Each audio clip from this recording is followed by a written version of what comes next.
Alright, welcome to tonight's stream. I am going to attempt to take some bounty hunter missions and blow up some bad guys. Hopefully they'll be in my spaceship. But first, we will do the space weather report for real life Earth space weather, brought to you by spaceweather.com. Created and managed by Dr. Tony Phillips. His contact information is at the bottom. But what is up in space? Something flary this way comes. A new and apparently large sunspot is emerging from the sun's southern limb, right here. Well, let's see where is right here. I don't want to click on a link today. I think it's like right about there. This could be the same sunspot that produced a near X-class flare on May 16th. That is today, right? Yep. The event described below could herald a period of renewed solar activity as the sunspot turns towards Earth. See, like, I think that sunspot's kind of right here over the horizon, and the sunspots tend to travel this way. So if it flares again, yeah, it's a big one, I guess. Alright, it was a partially eclipsed X-flare. Today, Earth orbiting satellites detected an M9.6 class solar flare from a sunspot hiding behind the sun's southeastern limb. See, they say southeastern. I don't know if this is a mirror image. I've noticed that before. It's weird, because I would say this is the southwestern limb, but I think that's where it is. We'll find out tomorrow, if it moves around.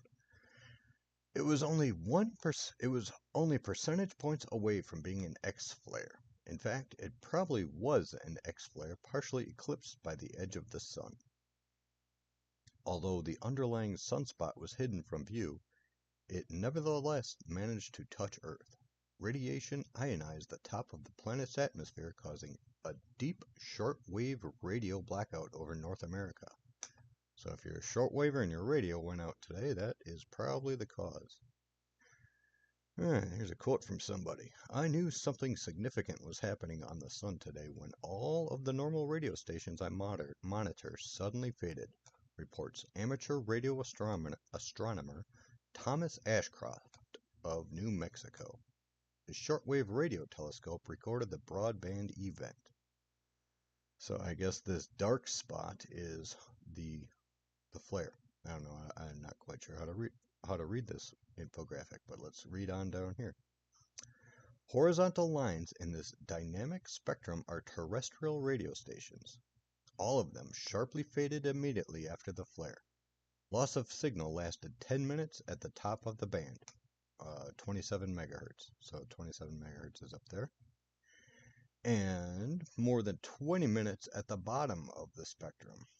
16 megahertz, so down here. So 20, okay, so that's the affected, well, that's the tracked amount. It kind of looks like it expands out here, so maybe like down to like, 10 megahertz, it widens out. I don't know. This is typical of solar radio blackouts. The lowest frequencies are hit the hardest. Oh yeah, how about that?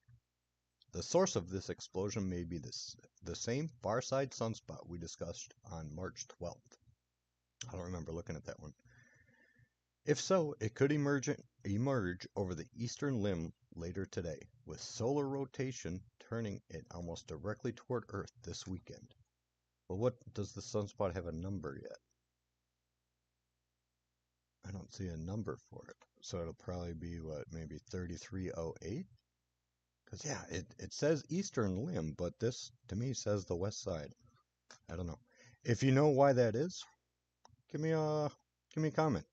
Educate me. Put a comment in the comment box, I guess. Yeah, so that's the sunspot, or the flare. Alright, they're still selling this Space Saturn kitty for $142.95. Get it from Earth Sky Calculus. Follow the link. And this is kind of a cool little graphic. I just saw this a minute ago. I got a cough. Solar filaments outnumber sunspots. If there is an explosion on the sun today, it might not come from a sunspot. Unstable magnetic filaments pose the greater threat. This photo by Michael Borman of Evansville, Indiana, shows at least 20 dark filaments scattered around the solar disk.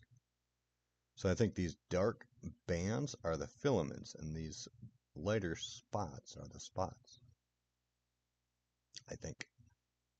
This means there are about 3 times more filaments than sunspot groups, with a half dozen directly facing towards Earth.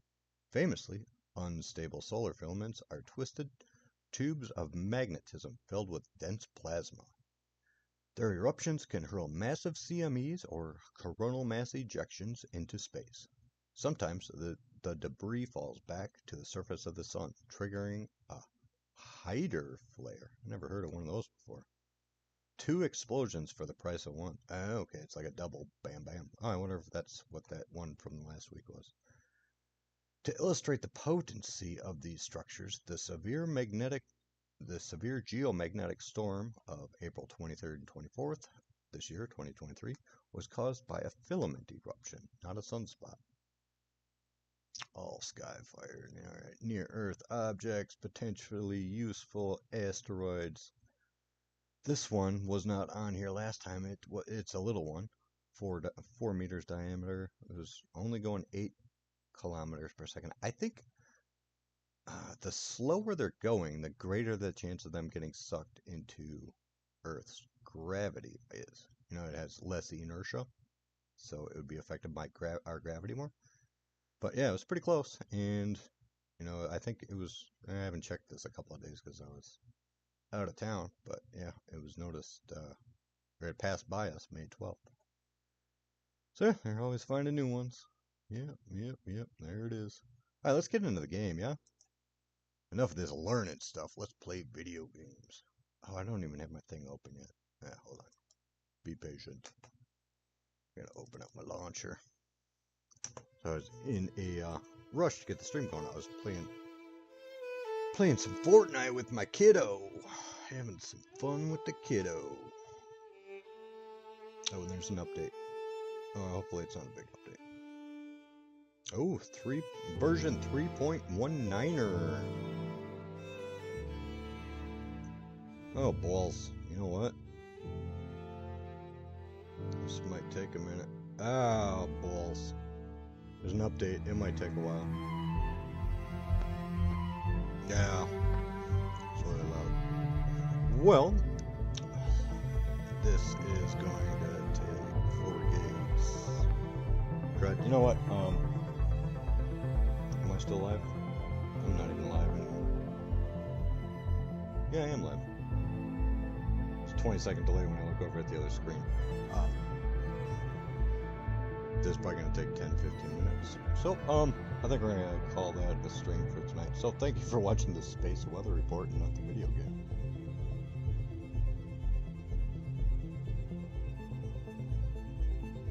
Well, what's tomorrow? Tomorrow's Wednesday. I'll probably be back on Wednesday evening, maybe for a little bit longer time. We'll see. But yeah, it says even 50% done. All right. Well, thank you for watching. Like and subscribe, and I will try to improve